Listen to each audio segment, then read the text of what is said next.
こんにちは、リンです。この動画では大日本帝国陸軍の中将にまで上り詰めた朝鮮人の孔子翼中将についてご紹介します。孔子翼は1889年に李氏朝鮮の貧しい農家に生まれました。そして大韓帝国の陸軍武官学校に入学した後、1909年に日本の陸軍幼年学校へ留学しました。その後、陸軍幼年学校を首席で卒業した彼は、陸軍士官学校に進学しました。孔子翼は非常に温和な人格者で、彼に接したすべての人から愛されていました。彼は日本軍の将校となっても、朝鮮人としての誇りを持ち続けており、日本名に改名することはありませんでした。ちなみに当時の日本では、朝鮮名のままでも出世に影響することはありませんでした。彼の日本語の発音には朝鮮の訛りがあり、それを聞いただけで誰でも朝鮮人と分かったそうです。しかし彼は自分は朝鮮人なので、日本語の発音が朝鮮式になるのは当然といった自然な調子で、無理に日本式にしようとはせず、堂々と朝鮮式の発音の日本語を使いました。また次のようなエピソードもあります。彼の息子が朝鮮とからかわれたとき、父親の孔子翼になぜこのような扱いを受けなければならないのか、どうにかならないものかと訴えました。孔子翼はこれに答えてこう言いました。これは大変に困った問題、難しい問題、早急に解決できるとは思えぬ問題である。自分はこのことについてだいぶ調べたが、アイルランド人とイギリス人の間に非常によく似た問題がある。それゆえ、アイルランド人の生き方が我々の参考になるであろう。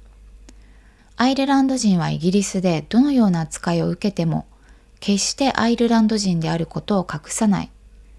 そして名乗るときは必ずはっきりと、私はアイルランド人の誰々です、という。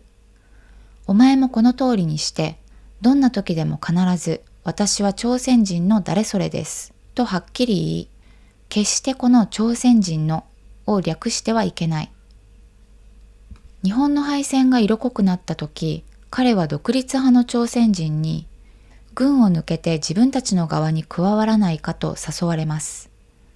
しかし孔子翼はその誘いを断って、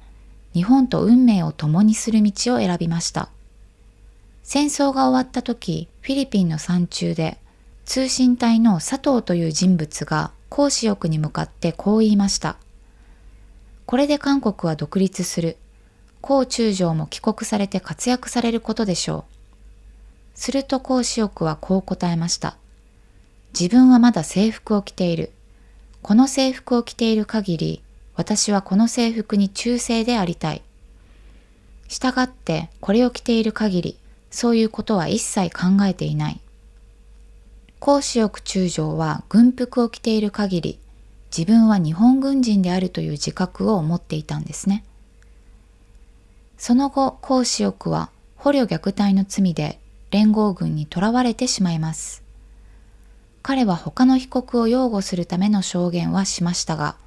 自分の裁判に対しては一切発言をしませんでした。その理由はおそらく1900年に発布された大韓帝国の軍人勅諭を守ったからだと言われています。彼は生涯大韓帝国皇帝の軍人勅諭を身につけていました。軍人勅諭というのは皇帝や天皇が軍人に下す訓示のようなものです。日本人は日本の軍人勅諭を持っていました。大韓帝国の軍人勅諭は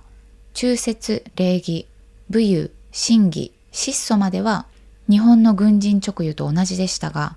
軍人は言語を慎むべしという第6条がありました。彼はこの第6条を厳守し、戦犯法廷で何も語らなかったのではないかと言われています。この捕虜虐待の話も以前の動画でご紹介したように、戦勝国のでっち上げだったんですが、それでも孔子翼中将は何も語らず、絞首刑になってしまいます。孔子翼中将は処刑を前にして次のような句を残しています。昔より遠視せし者あまたあり、我もまたこれに加わらんのみ。くよくよと思ってみても愚痴となり、敗戦罪と諦むがよし。この二つの時世の句を見ても、彼が冤罪で亡くなったことがはっきりとわかります。孔子翼中将は特に何か偉業を成し遂げたという人物ではありません。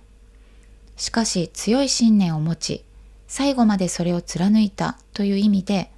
尊敬に値する人物ではないでしょうか。それでは今回の動画は以上になります。